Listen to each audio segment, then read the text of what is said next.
Hi students, how are you all? I hope you are all fine and safe at your respective homes. भाई काफ़ी दिनों के बाद हम मिल रहे हैं एक्चुअली छुट्टियों के पहले या एग्ज़ाम्स तुम्हारे बोर्ड के एग्ज़ाम्स के पहले हम मिल पाए थे और लॉकडाउन के बाद कुछ दिन हमने क्लास किया, कुछ चैप्टर्स हमने कवर किए। वैसे ऑलमोस्ट तुम्हारा सिलेबस खत्म हो गया। बहुत सारे स्टूडेंट मीन वाइल ये लॉकडाउन की छुट्टियों में भी डाउट्स पूछ रहे थे, व्हाट्सएप पे क्वेश्चन पूछ रहे थे, सॉल्यूशंस ले रहे थे। बहुत सारे स्टूडेंट्स का मतलब एक चैप्टर अपना जो रह गया है प्रोबेबिलिटी, उस पर वीडियो बनाओ ऐसा कहना था। तो आज हम प्रोबेबिलिटी स्टार्ट करते हैं और अच्छे से प्रिपरेशन करो। अभी जेईई मेन को तो काफ़ी दिनों तक उनको टाइम है। वैसे सीईटी का तो अभी बता नहीं सकते, मुझे तो लग रहा है सीईटी और भी डिले होगी क्योंकि महाराष्ट्र में कोरोना के केसेस सबसे ज़्यादा है। अच्छा है, उतना ही टाइम तुमको मिल रहा है और जिनका प्रिपरेशन नहीं हुआ है उनके लिए तो अच्छे अपॉर्चुनिटी है ना। तो इस अपॉर्चुनिटी का फायदा उठाए और प्रिपेयर करें। और डेफिनेटली जो भी डाउट्स आते हैं, क्वेश्चंस आते हैं, अपना एक ग्रुप बनाया उस पर भी डाउट्स पूछ सकते हो या पर्सनली मेरे नंबर पे भी डाउट्स पूछे, क्लियर करें। और नहीं समझ में आता है तो फिर से फोन करें, फिर से सोल्यूशन ले। हम ऑडियो भी भेज रहे हैं सॉल्यूशंस के, वो भी नहीं समझते तो फिर वीडियो भी भेजेंगे डेफिनेटली। तो आज हम शुरू करते हैं प्रोबेबिलिटी। काफी दिनों की मांग थी सर प्रोबेबिलिटी पे बनाए वीडियो, कुछ बनाए। तो प्रोबेबिलिटी हम देखेंगे, बेसिक लेवल से स्टार्ट करते हैं और अप टू जेईई लेवल इसके कैसे कैसे क्वेश्चंस आते हैं उनको भी हम टैकल करेंगे। सो भाई सबसे पहले प्रोबेबिलिटी मतलब क्या। प्रोबेबिलिटी का थोड़ा सा इंट्रोडक्शन तुमने 10वीं में भी देखा होगा, कुछ मतलब स्टेट बोर्ड्स के सिलेबस में प्रोबेबिलिटी चैप्टर है। तो प्रोबेबिलिटी मतलब चांसेस ऑफ ऑकरिंग समथिंग, कोई चीज होने के चांसेस को कहा जाता है प्रोबेबिलिटी। जैसे हम ये कहते हैं कि कोरोना की वैक्सीन निकलने के चांसेस कितने हैं, या फिर ऐसा बोल सकते हैं कि हम जेईई मेन एग्जाम में सक्सेसफुली रिजल्ट आने के चांसेस कितने हैं या प्रोबेबिलिटी कितने हैं। तो चांसेस को ही क्या नाम दिया गया, प्रोबेबिलिटी। बट ये प्रोबेबिलिटी को गिनने का तरीका अलग है थोड़ा सा। जैसे चांसेस को गिनने का तरीका क्या होता है, हम बोलते हैं 100% चांसेस, 101% चांसेस। थोड़े से मतलब एग्जैगरेट चीजों को करने के लिए हम यहाँ 101% में यही ना 101% मैं ऐसा करूंगा, ऐसा ही बोलते हैं। बहुत ज्यादा चांसेस है ऐसा कहना है तो, या फिर नहीं 50-50 चांसेस है ऐसा भी हम कहते हैं, ज्यादा एश्योरिटी नहीं होगी तो वैसे ही ये चांसेस को ही गिनने का एक तरीका है प्रोबेबिलिटी। और प्रोबेबिलिटी किसी भी चीज की गिनी जाती तो वो एक रेशियो से गिनी जाती। तो वो रेशियो क्या है मैं पहले बताता हूँ कि कोई चीज ए है और वो ए चीज होने के चांसेस को क्या कहा जाता है, प्रोबेबिलिटी ऑफ ऑकरिंग ए। तो ये ए चीज मतलब क्या, ए चीज कुछ भी हो सकती है। इस ए को हम इवेंट कहते हैं। इवेंट मतलब क्या कि भाई कोई एक्सपेरिमेंट करने के बाद कोई चीज के होने को इवेंट कहा जाता। जैसे हम कॉइन को थ्रो कर रहे तो कॉइन के थ्रो करने को एक्सपेरिमेंट कहा गया। बट कॉइन को थ्रो करने के बाद हेड आना एक इवेंट है, टेल आना एक इवेंट है। या फिर डाई को थ्रो किया तो डाई को थ्रो करना एक्सपेरिमेंट है। तो तुमको इस चैप्टर में ना ये वर्ड्स भी बहुत बार सुनने को मिलेंगे, एक्सपेरिमेंट और फिर इवेंट, ऐसे चीजें। तो कुछ बच्चे इसमें भी कंफ्यूज होते हैं। तो ये थोड़ा सा बेसिक से हम स्टार्ट करेंगे, बड़े बेसिक से देखेंगे और स्टेप बाय स्टेप इसकी लेवल बढ़ाएंगे। तो एक्सपेरिमेंट मतलब कोई भी चीज करना और उसमें कोई कंडीशन डालना, मतलब उसको हम इवेंट कहते हैं। जैसे डाई को फेंकना एक्सपेरिमेंट है, बट उसमें इवन नंबर आना, इवन मतलब 2, 4, 6 आना, इसको हम कहेंगे इवेंट। या फिर डाई को फेंका और उसमें ऑड नंबर आ रहा, तो ऑड नंबर क्या क्या आ सकते हैं, 1, 3 और 5। तो ये ऑड नंबर आना हो गया इवेंट, इवन नंबर आना हो गया इवेंट, और डाई को फेंकना हो गया एक्सपेरिमेंट। तो अब अगर हमको किसी ने पूछा कि ए एक इवेंट है, कौन से एक्सपेरिमेंट में, डाई को थ्रो करने के एक्सपेरिमेंट में, और ए इवेंट क्या कह रहा है, इवन नंबर आना, इवन। तो इसकी प्रोबेबिलिटी क्या है, तो कैसे निकाले, तो इसको रिप्रेजेंट किया जाता है P ऑफ A से, और ये एक्चुअली होता है रेशियो N ऑफ A का divided by N of S का।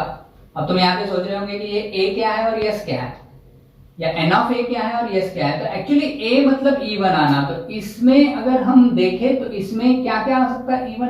इसको अगर मैंने सेट बनाया तो इवन में कौन से नंबर आ सकते हैं, डाई फेंकने के बाद बताया जरा। 2 आ सकता, 4 आ सकता, 6 आ सकता। S मतलब सैंपल स्पेस, मतलब कोई एक्सपेरिमेंट करने के बाद सारी की सारी चीजें जो जो हो सकती वो S में आती। इसको यूनिवर्सल सेट भी कहा जाता, सैंपल स्पेस भी कहा जाता। तो ये S में क्या क्या आएगा, 1, 2, 3, 4, 5, 6, ये सारे नंबर आएंगे। तो अब जरा देखो N ऑफ A मतलब इस A सेट में कितने नंबर्स है। इस N ऑफ A को कार्डिनलिटी ऑफ A भी कहते हैं, सेट की बात है। वैसे एन ऑफ ए में कितने नंबर आ रहे, 1 2 3, तो ऊपर लिख देता हूँ 3, और यहाँ पे कितने आ रहे 6, तो ये बन गया 1/2। ये बन गई ए की प्रोबेबिलिटी। तो ये प्रोबेबिलिटी कितनी बनी, 1/2। अगर हमको पूछे कि भाई प्रोबेबिलिटी किसी भी चीज की ज्यादा से ज्यादा कितनी रह सकती, तो प्रोबेबिलिटी ज्यादा से ज्यादा रह सकती है 1। किसी भी चीज की प्रोबेबिलिटी ज्यादा से ज्यादा 1 आ सकती है, और कम से कम कितनी आ सकती, 0। 0 प्रोबेबिलिटी किसकी आती होगी, सपोज हमने यही एक्सपेरिमेंट किया, कौन सा, डाई को थ्रो करने का, और उसमें सवाल पूछा कि भाई प्रोबेबिलिटी क्या आएगी 7 आने की। 7 तो है ही नहीं इसमें, 7 आ ही नहीं सकता, इसका मतलब एन ऑफ ए हो जाएगा 0, 0/6, आंसर आएगा प्रोबेबिलिटी 0। या फिर अगर तुमको ऐसे पूछा कि क्या प्रोबेबिलिटी होगी कि नंबर 7 से छोटा है और 0 से बड़ा है, तो एक इवेंट को अगर मैंने बोला कि नंबर ए मतलब क्या है, अब मैं चेंज कर रहा हूं, ए मींस वो इवेंट जिसमें जो तुम्हारा नंबर हो रहा है डाई में फेंकने के बाद, वो किससे बड़ा है, वो नंबर जो है वो बड़ा है 0 से, और छोटा है किससे, 7 से। तो बताओ वो नंबर क्या क्या हो सकता है, तो वो नंबर हो सकता है 1 2 3 4 5 6, सारे के सारे। मतलब अब बताओ कि इस इवेंट में जिसका नाम है कि मैंने डाई फेंकने के बाद मुझे 0 से बड़ा और 7 से छोटा नंबर मिलना चाहिए, उस इवेंट में टोटल कितने नंबर आ रहे, 6, और टोटल सैंपल स्पेस में भी कितने नंबर है, 6, तो इसकी प्रोबेबिलिटी कितनी आ गई, 1। मतलब प्रोबेबिलिटी ज्यादा से ज्यादा 1 हो सकती है किसी चीज की, और कम से कम कितनी हो सकती है, 0। अब ये भाई बड़ी बेसिक बातें हैं, ये बहुत सारे जन को आती भी होगी, पहले से ही पता होगी, बट मैं फिर से, क्योंकि हम चैप्टर स्टार्ट कर रहे हैं तो बड़े बेसिक से मैं लूंगा और फिर इसकी धीरे धीरे लेवल बढ़ाऊंगा। तो इस चैप्टर में ये बेसिक फंडामेंटल है कि ये प्रोबेबिलिटी का कॉन्सेप्ट है। अच्छा चलो, अब इसमें मुझे तुमको ये बताना है कि इस चैप्टर में हम क्या क्या सीखने वाले हैं। इस चैप्टर में जो अलग अलग बातें हम सीखने वाले हैं वो है कॉन्सेप्ट ऑफ प्रोबेबिलिटी क्या है, जो अभी मैंने बताया। सेकंड चीज ये होगी कि इसमें हम ये भी सीखेंगे कि इवेंट्स के टाइप क्या क्या है, जो आज हम सीखने वाले हैं, इवेंट्स के टाइप कौन से होते हैं, उससे भी प्रोबेबिलिटी के basic question, extraordinary question solve करने में मदद होती कई बार। थर्ड चीज हम सीखने वाले हैं वो है कंडीशनल प्रोबेबिलिटी। बाद में हम सीखेंगे टोटल प्रोबेबिलिटी, फिर मल्टीप्लिकेशन थ्योरम, और फिर बेस थ्योरम। और बेस थ्योरम सीखने के बाद ये चैप्टर ऑलमोस्ट खत्म हो जाता है। वैसे इस चैप्टर में प्रोबेबिलिटी डिस्ट्रीब्यूशन और बायनोमियल डिस्ट्रीब्यूशन ये भी कवर होता है, प्रोबेबिलिटी का ही पार्ट है, बट वो ऑलरेडी हमने देख लिया है 12th के सिलेबस में, वो दोनों चैप्टर थे बोर्ड्स में, तो वो तुमने देखे अच्छे से, तो उसका कोई इश्यू नहीं। तो सिर्फ प्योरली प्रोबेबिलिटी पे क्या क्या आता है और कैसे सवाल पूछे जाते हैं वो आज हम देखने वाले हैं। तो अभी देखते हैं types of events. Types of events मतलब कोई इवेंट होने के अलग अलग टाइप्स क्या क्या रहते हैं, जरा देखें। तो सबसे पहले तो मैं बताऊंगा श्योर इवेंट। श्योर इवेंट मतलब कोई चीज 100% होने के चांसेस है तो उसको हम श्योर बोलेंगे। जैसा हम फ्रेंड को बोलते हैं कि भाई कल अपने को जाना है उधर, आएगा क्या, तो बोलता है कि हाँ श्योर आऊंगा, तो वो होगी श्योर इवेंट, मतलब 100% वो आएगा। क्या गेस कर सकते हो कि श्योर इवेंट की प्रोबेबिलिटी क्या होती है? ये सीट में एक बार पूछा भी गया, बहुत आसान सवाल। What is the probability of sure event? Sure मतलब 100% होने वाला, और प्रोबेबिलिटी मैक्सिमम कितनी होती है? 1। तो श्योर इवेंट की प्रोबेबिलिटी डेफिनेटली कितनी होती होगी? 1। अच्छा, दूसरा ऐसे ही दूसरा इवेंट होता है impossible event. Impossible event, could you guess? Impossible मतलब जो हो ही नहीं सकता, मतलब उसकी प्रोबेबिलिटी सबसे मिनिमम, तो वो होगी प्रोबेबिलिटी क्या? 0। इसको बोलेंगे हम इम्पॉसिबल इवेंट। वेल, बहुत ही आसान है ये। और भी, और अगला मैं बताऊं तीसरा इवेंट, ध्यान से सुने, तीसरा इवेंट क्या कह रहा हूं मैं। तीसरा इवेंट सिर्फ एक इवेंट के बारे में नहीं है, 2 इवेंट के बारे में। म्यूचुअली एक्सक्लूसिव इवेंट्स, 2 या 2 से ज्यादा म्यूचुअली एक्सक्लूसिव इवेंट, या म्यूचुअली एग्जॉस्टिव ले लेते हैं पहले, एक्सक्लूसिव, चलो एक्सक्लूसिव लिख ले, तो एक्सक्लूसिव ले लेंगे। Mutually exclusive event, mutually exclusive मतलब क्या कि ऐसे 2 इवेंट्स जिसमें कोई कॉमन चीज नहीं, मतलब अगर ये चीज हो रही है और दूसरी एक चीज हो रही है तो इन दोनों में कोई भी कॉमन पॉइंट नहीं है। जैसे मान लो ए को मैंने बोला डाई फेंकने के बाद नंबर्स मिल रहे हैं 2 और 3, ये है ए इवेंट। और बी इवेंट ऐसा है कि डाय फेंकने के बाद इसमें मुझे नंबर मिल रहे 1 और 4। गेस करो, क्या इसमें 2 और 3 मिल रहे, 1 और 4 मिल रहा, इसमें और ये दोनों सेट में कोई चीज कॉमन है? नहीं है, बिल्कुल भी कॉमन नहीं है, कोई भी चीज कॉमन नहीं है। इसका मतलब ये दो इवेंट जो है वो बन गए कौन से? Mutually exclusive event. क्या गेस कर सकते हो इसका इंटरसेक्शन क्या आएगा इन दो सेट का?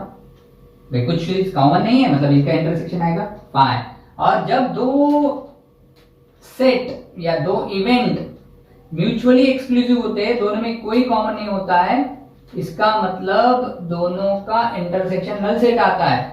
और इसीलिए इन दो सेट के इंटरसेक्शन की प्रोबेबिलिटी क्या आती होगी? ए इंटरसेक्शन बी में कोई, तुमको ऐसे लिखना पड़ेगा, प्रोबेबिलिटी किसी भी चीज की हम निकाल रहे हैं, किसी भी चीज की प्रोबेबिलिटी निकाल रहे हैं, तो वो चीज होने के ऑप्शंस कितने ऊपर लेते हैं और सारे ऑप्शंस नीचे लेते हैं ना। एन ऑफ एस मतलब सैंपल स्पेस में, तो ए और बी साथ में हो ही नहीं सकते, इंटरसेक्शन है ही नहीं उनका कोई, तो ये बन जाएगा ऊपर 0 और नीचे कुछ भी आ रहा होगा एन, तो ये आ रहा 0। तो अगर तुमको एग्जाम्स में अगर पूछे कि 2 या 3 म्यूचुअली एक्सक्लूसिव इवेंट्स है और उनके इंटरसेक्शन की प्रोबेबिलिटी कितनी आएगी, तो हमारा बहुत ही आसान जवाब होगा, वो क्या आएगी? 0। क्या ये 0 हमको लेना भी पड़ता कई बार? सवाल में सिर्फ दे दिया जाता है कि प्रोबेबिलिटी निकालो यूनियन की, और यूनियन के फॉर्मूले में इंटरसेक्शन आता होगा, तो फिर वो इंटरसेक्शन की प्रोबेबिलिटी हमको 0 लेना पड़ती है। अगर हमको सवाल में दिया गया कि ए और बी क्या है? Mutually exclusive. तो याद रखें, म्यूचुअली एक्सक्लूसिव इवेंट जब भी नाम हम सुनेंगे तो उसका मीनिंग ये होगा कि उनके दोनों में कोई कॉमन ऑकरेंस नहीं है, कोई कॉमन चीज नहीं है, और दोनों का इंटरसेक्शन नल सेट है और उनकी प्रोबेबिलिटी 0 है। वेल, इसी तरीके से और एक इवेंट होता है। देखो कितने इवेंट्स हो गए देखते देखते, 3 इवेंट ना, श्योर इवेंट, इम्पॉसिबल इवेंट, अभी आ रहा है म्यूचुअली एक्सक्लूसिव इवेंट, और अब नेक्स्ट होगा म्यूचुअली एग्जॉस्टिव इवेंट। ध्यान दे, म्यूचुअली एग्जॉस्टिव इवेंट क्या है? Mutually exhaustive, so I am writing here mutually, चौथा ना, म्यूचुअली एग्जॉस्टिव इवेंट या इवेंट्स। इन दो इवेंट्स को म्यूचुअली एग्जॉस्टिव बोल सकते हैं। मैं फिर से वही डाय का एग्जांपल लूंगा। मान लो डाय थ्रो करने के बाद एक इवेंट है ए, और उसमें आ रहा है मान लो इवन नंबर 2 4 6, और दूसरा आ रहा है बी, जिसमें ले लेंगे हम मान लो 1 3 5। अब इन दो इवेंट्स को देखेंगे तो तुमको पता चलेगा कि अगर मैं इन दो इवेंट्स का यूनियन करूं, यूनियन जैसे सेट्स का यूनियन करते हैं, मतलब ये दोनों को ऐड कर रहे हैं, मिक्स कर रहे हैं, तो एक नया सेट बनेगा। क्या बनेगा बताओ? 1 2 3 4 5 6। क्या इसमें सैंपल स्पेस के सारे आ गए? हाँ, यस, मतलब ए यूनियन बी आ रहा है आपका सैंपल स्पेस, और मतलब इसकी प्रोबेबिलिटी अब हो जाएगी, probability of A union B आ जाएगी, क्या आएगी? गेस कर सकते हो? 1। तो ये दो इवेंट, ये दोनों का यूनियन, ये दोनों को मिक्स करने के बाद हमको पूरा का पूरा सैंपल स्पेस मिल जाता है। एक्सपेरिमेंट करने के बाद जो जो जो जो जो जो ऑप्शंस आ सकते हैं, जो जो जो जो ऑकरेंस हो सकते हैं, वो सारे के सारे इसमें आ रहे हैं। तो अब मैं इनको कहूंगा mutually exhaustive events. Mutually exhaustive events का यूनियन क्या आता है? पूरा का पूरा सैंपल स्पेस। और म्यूचुअली एग्जॉस्टिव इवेंट्स की यूनियन की प्रोबेबिलिटी क्या आती है? 1। म्यूचुअली एग्जॉस्टिव इवेंट्स के यूनियन की प्रोबेबिलिटी 1 आनी ही आनी है।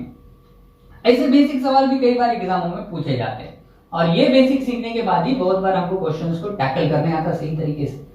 अब देखिए इन दोनों पे थोड़ा सा सोचे, क्या ये दोनों एग्जॉस्टिव के साथ साथ एक्सक्लूसिव भी है? यस, क्योंकि इन दोनों में कॉमन कुछ नहीं है। 1 ऊपर नहीं है, 3 भी ऊपर नहीं है, 5 भी ऊपर नहीं है, ऊपर का 2 भी नीचे नहीं है, मतलब ये दोनों में कॉमन भी कुछ नहीं है। इसलिए ये दो इवेंट तो मैं कहूंगा म्यूचुअली एग्जॉस्टिव के साथ साथ म्यूचुअली एक्सक्लूसिव भी है, थोड़ी देर पहले हमने एक्सक्लूसिव सीखा था ना, वो भी है ये, क्योंकि इन दोनों में कॉमन भी कुछ नहीं है। अच्छा इन दोनों में कॉमन, अच्छा चलो यहाँ पे मैं अगर फिर से 6 ले लिया, आई टेक 6 हियर नाउ क्या ये म्यूचुअली एक्सक्लूसिव है? आंसर है नहीं, क्योंकि ये दोनों में कॉमन आ रहे थे, तो म्यूचुअली एक्सक्लूसिव तो नहीं है। लेकिन क्या ये म्यूचुअली एग्जॉस्टिव है?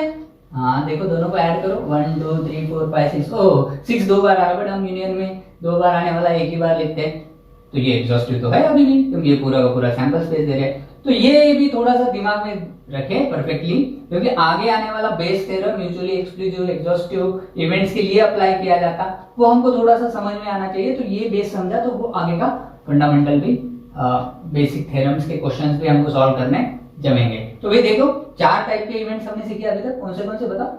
श्योर, इम्पॉसिबल, म्यूचुअली एक्सक्लूसिव, और अभी देख रहे हैं म्यूचुअली एग्जॉस्टिव इवेंट्स। वेल अभी देखते हैं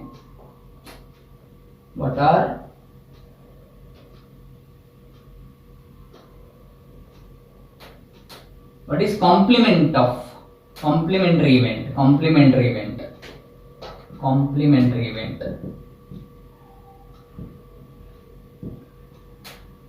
जैसे मान लो अगर कोई इवेंट है ए, और मान लो इस इवेंट ए में हम ले लेंगे E1 2 4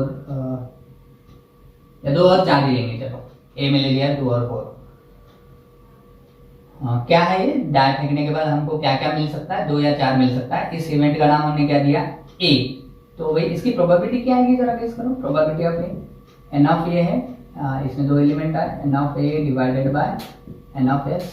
डाई फेंकने के बाद टोटल कितने हमको चांसेस मिलते हैं, ऑप्शंस मिलते हैं, सॉरी 6 मिलते हैं। और एन ऑफ ए मतलब उसने कंडीशन ये बोला कि उसमें 2 या 4 आ रहा है, तो यहाँ पे हमारे पास 2 ही ऑप्शन है, 1 2, इस सेट में 2 एलिमेंट हो गए, तो इसकी प्रोबेबिलिटी होगी 1/3। अभी हमने कॉम्प्लीमेंट्री इवेंट नहीं सीखा, इस ए के कॉम्प्लीमेंट्री इवेंट को कहा जाता है ए बार से रिप्रेजेंट किया जाता है। अब कॉम्प्लीमेंट्री सेट तुम सीखते ही हो, वही पता होगा।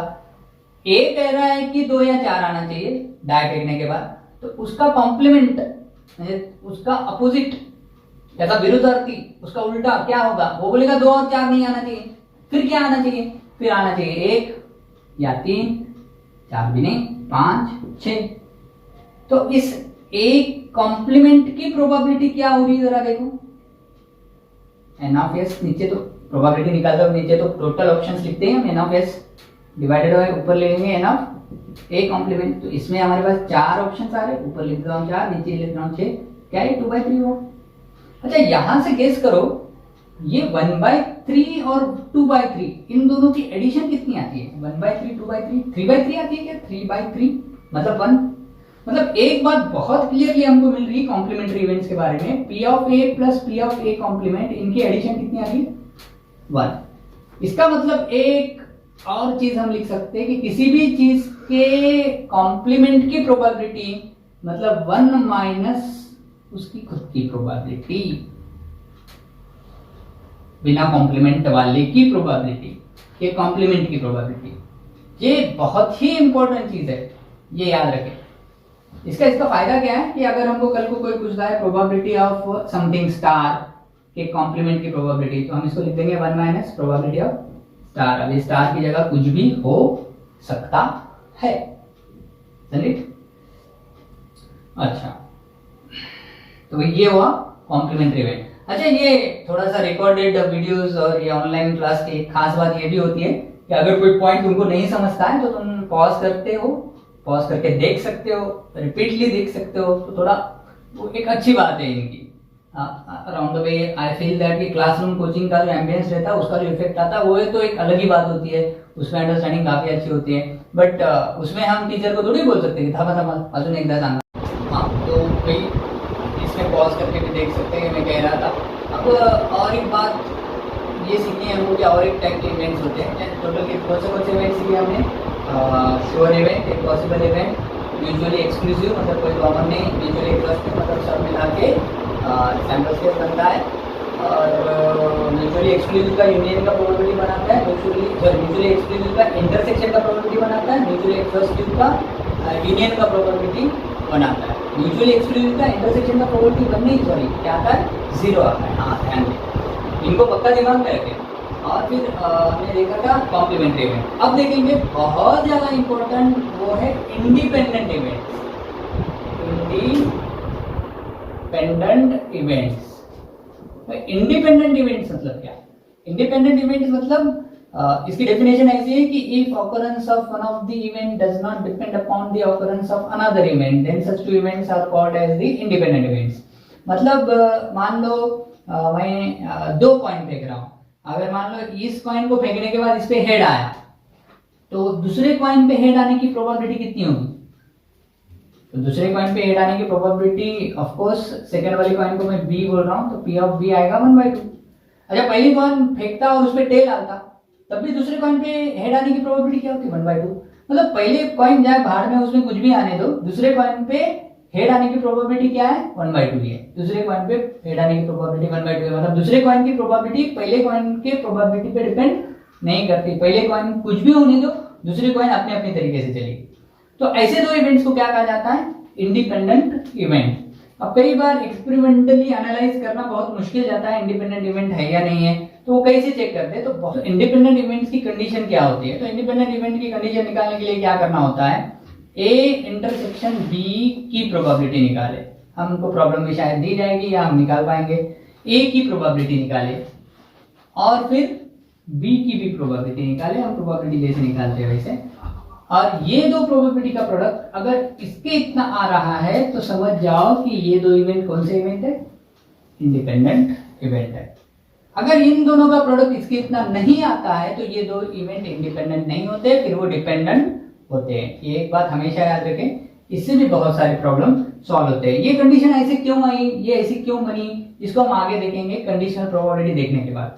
चलो आज मैं कुछ और मतलब प्रोबेबिलिटी के बेसिक क्वेश्चंस भी डिस्कस करता हूँ। कुछ क्वेश्चंस तुमको एक्सरसाइज के लिए भी देता हूँ, कुछ हम तुमको शीट्स भी देंगे प्रोबेबिलिटी के, उनको भी ट्राई करें। आज जितना हम पढ़ाया उसके बेसिस पे कुछ basic question probability carry out करने के, कैलकुलेट करने के बहुत सारे सिंपल क्वेश्चंस रहते हैं, उनको सॉल्व करें। जैसे सपोज तुमको ऐसे कहा गया कि एक सवाल है कि a box contain 5 red ball and 6 black ball.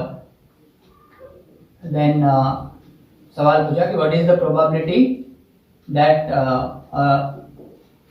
Drawn ball is red. तो भाई बड़ा आसान है, ए को अगर मैं रेड बॉल बोला, मैं कितने बॉल निकाल रहा हूँ? ए की बॉल निकाल रहा हूँ, तो प्रोबेबिलिटी क्या होगी रेड आने की? तो इसका आंसर होगा, ऐसे करें, क्या है फॉर्मूला अपना? N of A by N of S. बहुत ही बेसिक सवाल आज हम देख रहे हैं, इसको परफेक्ट करें। एन ऑफ एस मतलब हम कितने बॉल निकाल रहे हैं? एक बॉल सिलेक्ट कर रहे हैं। टोटल कितने ऑप्शन है एक बॉल सिलेक्ट करने के? तो ये 6 और 5 11 में से हम एक बॉल सिलेक्ट कर रहे हैं, ये टोटल ऑप्शन है। लेकिन एन ऑफ ए मतलब जो हमारी कंडीशन है वो सेटिस्फाई होने के ऑप्शंस कितने हैं? तो रेड आने के ऑप्शंस कितने हैं? तो रेड बॉल हम सिलेक्ट कर रहे हैं, मतलब हमको ये 5 में से सिलेक्ट करना पड़ेगा, तो ये हो जाएगा 5/7, ये बन गया 5/11। अच्छा, अगर इसने ऐसे बोला कि अब देखो ध्यान दो, सपोज इसने ऐसे बोला कि तुमने 2 बॉल सिलेक्ट किए। अब क्वेश्चन में चेंज कर रहा हूं, what is the probability that 2 balls selected from a box of 5 red and 6 black ball that both the balls are red? दोनों बॉल्स रेड है, इसकी प्रोबेबिलिटी क्या आएगी? तो ये प्रोबेबिलिटी आप ये निकालेंगे, फिर से वही formula N of A by N of S. At a time हम दोनों बॉल निकाल रहे हैं, एट अ टाइम हाथ डाले 2 बॉल निकले बाहर। क्यों मैं ये बता रहा हूँ, ध्यान दे, क्योंकि इसमें ऐसे भी सवाल रहते कि पहला हाथ डाले 1 बॉल निकाले, दूसरे बार हाथ डाले दूसरा बॉल निकाले, दूसरा बॉल निकालते तो पहले निकाले वाला बॉल रिप्लेस करे या नहीं करे, तो फिर प्रोबेबिलिटी क्या आएगी? इसको कंडीशनल प्रोबेबिलिटी या मल्टीप्लिकेशन थ्योरम से सॉल्व करते हैं। वो वाले सवाल इससे बिल्कुल देखने को ऐसे दिखते बट अलग रहते। इसमें क्या है, ये जो प्रॉब्लम है इसमें क्या है, एट अ टाइम हाथ डाले दोनों बॉल निकाल लिए, तो दोनों बॉल क्या आ रहे? रेड। तो भाई अब मैं कितने निकाल रहा हूँ बॉल, सिलेक्ट कर रहा हूँ 2, टोटल कितने में से? 11 में से, तो यहाँ पे आएगा 11C2। अच्छा यहाँ पे क्या आएगा बताओ? हाँ, दोनों को दोनों रेड में कहां से सिलेक्ट कर रहा हूँ? इस 5 में से, तो ऊपर आना चाहिए 5C2। अब अगर मैंने ऐसे बोला कि मैं फिर से 2 बॉल सिलेक्ट कर रहा हूँ, तो ये 5C2 और 11C2 हम एनसीआर के फॉर्मूले से कैलकुलेट कर ले सकते हैं। अगर वो नहीं आता है तो एक बार चेक करें, फिर भी नहीं आता है तो मुझे कॉल करें, मैं थोड़ा सा एक्सप्लेन कर लूँगा। बेसिक है एनसीआर का फार्मूला। एनसीआर का फार्मूला क्या होता है? NCR N factorial upon R factorial N minus R factorial. Well, अब अगर ऐसा सवाल पूछे, मान लो कि दो बॉल निकाले, उसमें से एक बॉल जो है ब्लैक है और एक बॉल जो है वो रेड है, इसकी प्रोबेबिलिटी क्या होगी? तो प्रोबेबिलिटी ऑफ ए, वही हमारा formula N of A by N of S. N of S मतलब हम दो बॉल निकाले, टोटल कितने? Total option, N of S मतलब सैंपल स्पेस, टोटल ऑप्शन 11 में से दो बॉल निकाले, 11 से 2। अब देखो यहाँ पे एन ऑफ ए मतलब इसमें से एक बॉल जो है वो ब्लैक है, मतलब वो एक बॉल सिलेक्ट होना चाहिए इन 5 में से या 6 में से? 6 में से ऑफ कोर्स 61 इनटू दूसरा बॉल किस में से सिलेक्ट होना चाहिए? इस रेड में से 5 से। इसको कैलकुलेट करके हम इसकी प्रोबेबिलिटी निकाल सकते हैं। तो ऐसे कुछ बेसिक सवाल भी पूछे जाएंगे तुमको सीईटी लेवल में। अब एक सवाल जो बड़ा अच्छा है, इंटरेस्टिंग है, तुम पहले भी इस सवाल को देखे होंगे 10th में वगैरह, काफी अच्छा सवाल है। उसमें ऐसा पूछा जाता है कि in a leap year, question ऐसा होता है, इन ए लीप ईयर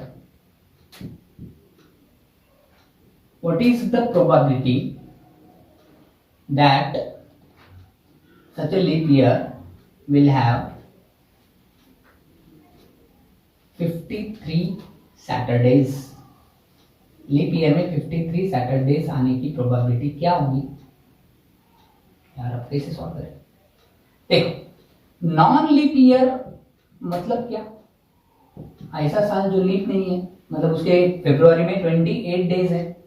और लीप ईयर मतलब ऐसा साल जिसके फरवरी में 29 डेज है। तो हम किस में देख रहे हैं, लीप में या नॉन लीप में? अच्छा, नॉन लीप ईयर में टोटल कितने दिन रहते हैं? 365।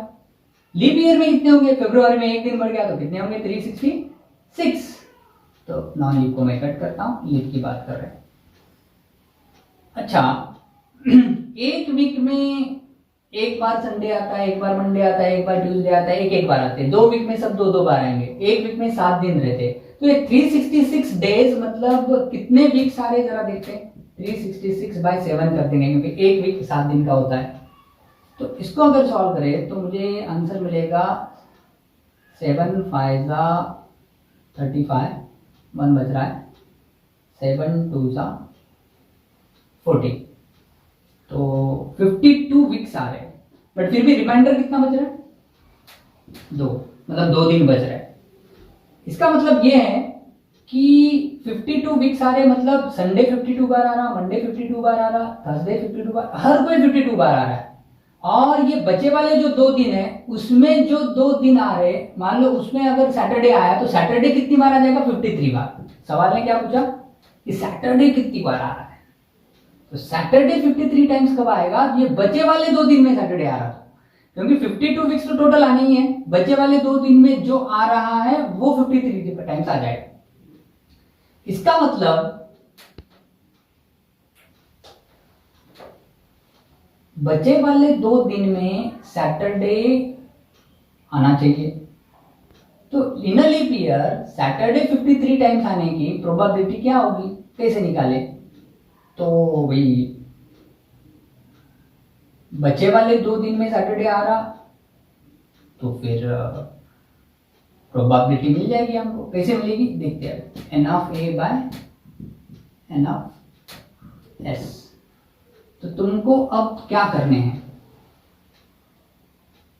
एन ऑफ एस, तुम्हारे पास कितने ऑप्शंस है जो नीचे 53 लाने के लिए? 7 ऑप्शंस है। और उसमें से सैटरडे कितनी बार ला सकते तुम? 2 बार। उन बचे वाले 2 दिन में या तो पहला दिन सैटरडे, मतलब बचे वाले 2 दिन सैटरडे संडे आ सकते हैं, या फ्राइडे सैटरडे आ सकता है। मतलब सैटरडे कितनी बार आ सकता? 2 बार। वैसे कॉम्बिनेशन कितने आएंगे? वो 2 दिन में क्या क्या ला सकते हैं तुम? थोड़ा ध्यान दो, 2 दिन में क्या क्या ला सकते हैं? ऐसा मंडे ट्यूसडे आ सकता 2 दिन में। मंडे और थर्सडे तो नहीं आ सकता ना, कोई भी 2 दिन बचे वाले हैं वो कॉन्जिक्यूटिव दे दे 2 दिन आएंगे, मतलब Monday Tuesday, Tuesday Wednesday, Wednesday Thursday, ये बचे वाले 2 दिन हो सकते हैं। या थर्सडे फ्राइडे, ये 2 दिन हो सकते हैं। फ्राइडे सैटरडे, ये 2 दिन हो सकते हैं। या फिर सैटरडे संडे, ये 2 दिन हो सकते हैं। या फिर संडे मंडे, ये 2 दिन हो सकते हैं। मंडे ट्यूसडे तो आ गया। मतलब कितने ऑप्शन है हमारे पास वो बचे वाले 2 दिन में 2 2 2 2 लाने के? 1 2 3 4 5 6 7, तो 7 ऑप्शन हमारे पास टोटल है बचे वाले 2 दिन में, कोई भी 2 दिन कॉन्जिक्यूटिव लाने के। बट हमको उसमें सैटरडे चाहिए, क्योंकि हमको 53 सैटरडे चाहिए। तो सैटरडे वो 2 बार आ रहा है, वो 2 दिनों में आ रहा है। वो कौन से ऑप्शन है? हाँ, यहाँ पे दिख रहा है देखो, फ्राइडे सैटरडे और सैटरडे संडे। मतलब ये 2 ही मुझे लेना पड़ेंगे, तभी जाके सैटरडे 2 बार आएगा, है ना। अगर वो बचे वाले 2 दिन में फ्राइडे सैटरडे आ गया तो 52 टाइम्स तो आ ही रहा है सैटरडे, और वो बचे वाले 2 दिन में एक सैटरडे, या फिर सैटरडे संडे अगर बचे वाले 2 दिन होंगे तो 52 टाइम्स तो हर कोई आ ही रहा है। तो सैटरडे संडे में सैटरडे एक बार आ गया एक्स्ट्रा बचे वाले 2 दिन में, मतलब सैटरडे फिर से 53 टाइम्स। ये 2 केसेस है। अगर मैं ये केस लूंगा मंडे और ट्यूसडे, तो इसमें सैटरडे है नहीं, मतलब सैटरडे 52 टाइम्स आएगा, बट मुझे सैटरडे 53 टाइम्स चाहिए। मतलब इसकी प्रोबेबिलिटी होगी 2/7। ठीक है। तो भाई ऐसा भी एक बड़ा इंटरेस्टिंग सवाल इससे पूछा जाता। तो ऐसे ही और बहुत सारे इंटरेस्टिंग जो नेशनल लेवल के एग्जाम्स में सवाल कुछ बनाए गए, पूछे गए, वो भी मैं डिस्कस करूंगा। बट ये थोड़े आज हमने इसका बेसिक देखा, इसको इस वीडियो को बार बार रिवाइज करें, देखें अच्छे से। इसके आज एक बेसिक शीट भी दूंगा मैं, इसको कंप्लीट करें ताकि फिर हम इसको और अपर लेवल में थोड़ा थोड़ा ऊपर लेके जा सके।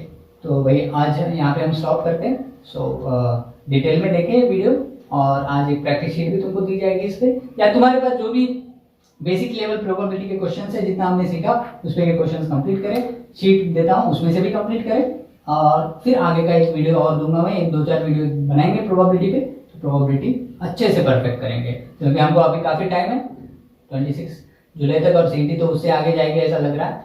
सो डू स्टडी, डिटेल में पढ़े, और जो भी तुमको लगता है कि सर कुछ हमारे प्रीवियस हुए वाले चैप्टरों में भी तुमको कुछ इश्यू लग रहा है, भूल गए ऐसा लग रहा है, तो वो भी बताए, तो उस पर भी वीडियो बनाएंगे, उस पर भी क्वेश्चन सॉल्व करेंगे, कुछ अच्छे डिफिकल्ट क्वेश्चंस भी सॉल्व करेंगे ताकि तुम्हारा और कॉन्फिडेंस बूस्ट हो। So that's all, see you, bye bye, all the best.